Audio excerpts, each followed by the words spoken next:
कि जन्मना जायते शूद्र। मां के पेट से कोई बालक ब्राह्मण क्षत्रिय वैश्य के रूप में जन्म नहीं लेता था। इसका तात्पर्य यह हुआ कि शिक्षा के ऊपर सभी का अधिकार था। गुरुकुल तक जाने का सौभाग्य सभी बालकों को मिले ना मिले, ये एक अलग स्थिति हुआ करती थी। जो उसको ये प्रॉमिस दे देता है कि भैया हम तुम्हारा विवाह करवा देंगे। आज नौकरी को ही लोग श्रेष्ठ मानते हैं, तो छोटी मोटी नौकरी करके भी वो ये समझते हैं कि उनने बहुत बड़ा काम कर लिया। जो नौकरी करते थे वो सब शूद्र वर्ग में आते थे उस समय। वही पुरानी चीज एक नई पैकिंग में दे करके क्लास 1, क्लास 2, क्लास 3, क्लास 4 संज्ञा दे दी।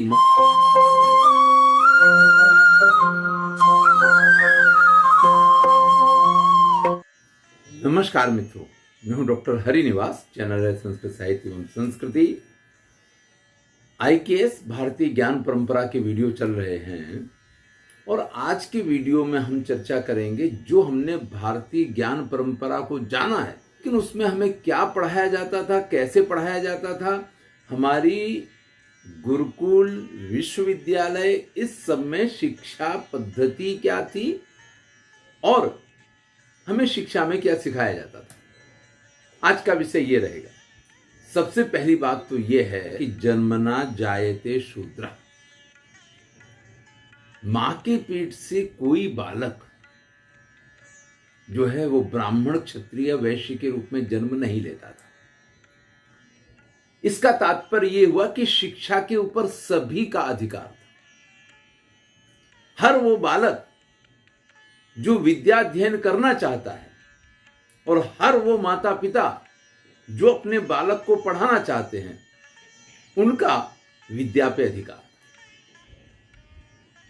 इसीलिए हमारे यहां प्रत्येक गांव में, प्रत्येक स्थान पे पाठशालाओं की पद्धति थी कि वहां छोटे बच्चे कुछ चीजों को सीख सकते थे।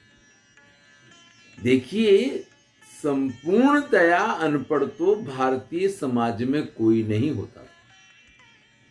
पाठशालीय ज्ञान जो है वो तो सभी के पास हुआ करता था, लेकिन गुरुकुल तक जाने का सौभाग्य सभी बालकों को मिले ना मिले, ये एक अलग स्थिति हुआ करती थी। जो गुरुकुल जाया करते थे, गुरु उनका यज्ञोपवीत संस्कार करवाते थे और फिर वो गुरु के साथ पढ़ने के लिए उनके गुरुकुल चले जाया करते थे।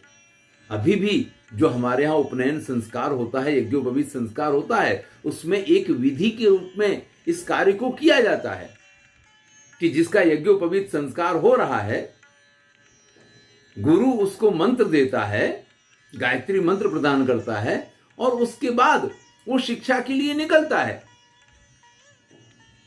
अब आजकल प्रथा को इस प्रकार से बना दिया गया कि घर का कोई व्यक्ति उसको मना लेता है, चाहे वो कुछ संबंध में इस प्रकार का हो, जो उसको ये प्रॉमिस दे देता है कि भैया हम तुम्हारा विवाह करवा देंगे, और वो बालक गुरुकुल जाने की बजाय अपने घर पे ही रुक जाया करता है। अब आप विचार कीजिए कि जैसे आज गुरुकुल जाते हुए बालक को घर परिवार का कोई एक व्यक्ति लालच दे करके कि हम तुम्हारा विवाह करवा देंगे, रोक लिया करता है, ऐसे उस समय भी हर माता पिता के लिए ये बड़ा सरल नहीं हुआ करता था कि अपने बच्चे को गुरुकुल में भेज दिया जाए। भाई, गुरुकुल में भेजना यानी आज की स्थिति अगर आप देखें तो किसी हॉस्टल में बच्चे को भेजना। मैं उन माता पिता की बात नहीं करता हूं जो आजकल दोनों ही व्यवसाय में हों, दोनों ही नौकरी करते हों, दोनों ही धनोपार्जन के लिए इतने लालायित हैं कि धन कैसे भी घर में आना चाहिए, बच्चों का जो होगा वो देखा जाएगा। मैं उन माता पिता की बात नहीं कर रहा हूं। ऐसे माता पिता के लिए तो मजबूरी है कि बच्चों को हॉस्टल में भेज ही देना है, लेकिन उस समय गुरुकुल में भेजना ये मजबूरी नहीं हुआ करती थी, क्योंकि स्त्रियां अधिकांशतः घर के काम में ही लगी होती थी और वो अपने बच्चों का ख्याल रखा करती थी। अब ऐसी स्थिति में जो बालक गुरुकुल नहीं जा पाते थे, आप मान लीजिए कि माता पिता की वजह से या वो गुरुकुल में नहीं टिक पाए इसकी वजह से ऐसे बालक जब अनपढ़ रह जाते थे, अनपढ़ का तात्पर्य जिनको श्रेष्ठ शिक्षा नहीं मिला करती थी, वो बालक हमारे यहां क्योंकि उन्होंने वर्ण कर लिया कि हमें नहीं पढ़ना है। अरे भाई, आज भी तो ये स्थिति होती है कि सभी बच्चे तो कॉलेज नहीं कर लेते हैं, सभी बच्चे तो डिग्री कॉलेज तक नहीं पहुंचते हैं। तो ऐसी स्थिति में जो नहीं पढ़ते वो क्या करते हैं? इसी प्रकार के सामान्य कार्य करते हैं।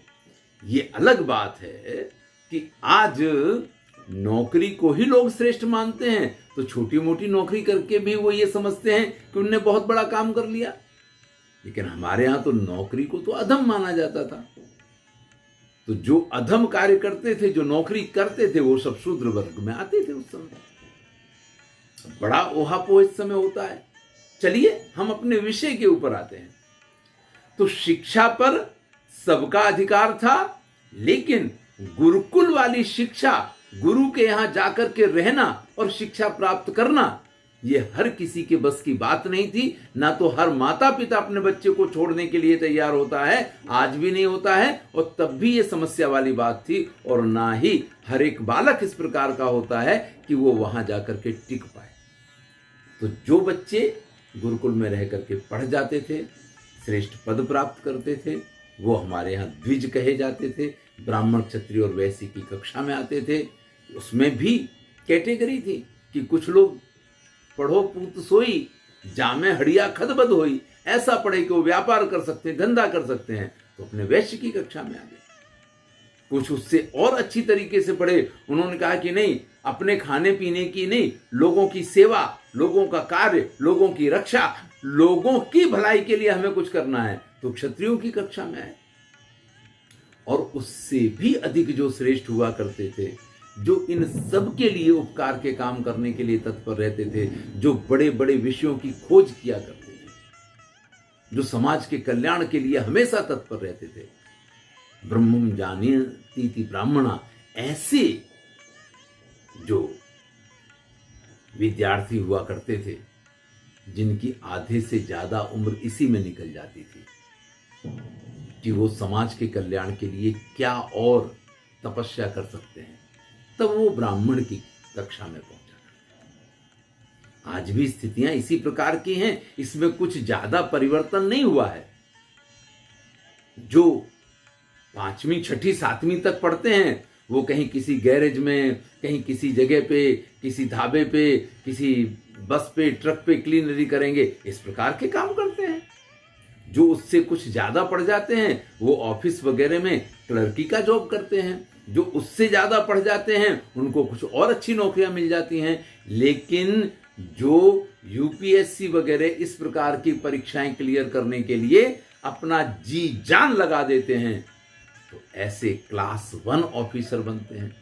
तो आज भी तो भैया जो क्लास 1 ऑफिसर है, जितना मान सम्मान हमारे शास्त्रों में ब्राह्मणों को दिया गया है, उसी प्रकार का मान सम्मान, लाल बत्ती वगैरह उनको मिलती है। अंतर क्या है, आप बताइए मुझे। तो ये हमारी भारतीय परंपरा जो थी, आज आपने वही पुरानी चीज एक नई पैकिंग में दे करके क्लास 1, क्लास 2, क्लास 3, क्लास 4 संज्ञा दे दी। हमारे यहां इनको ब्राह्मण, क्षत्रिय, वैश्य, शूद्र संज्ञा मिली हुई। आज इतना ही। धन्यवाद। अगले वीडियो में हम एक नए विषय के साथ मिलेंगे।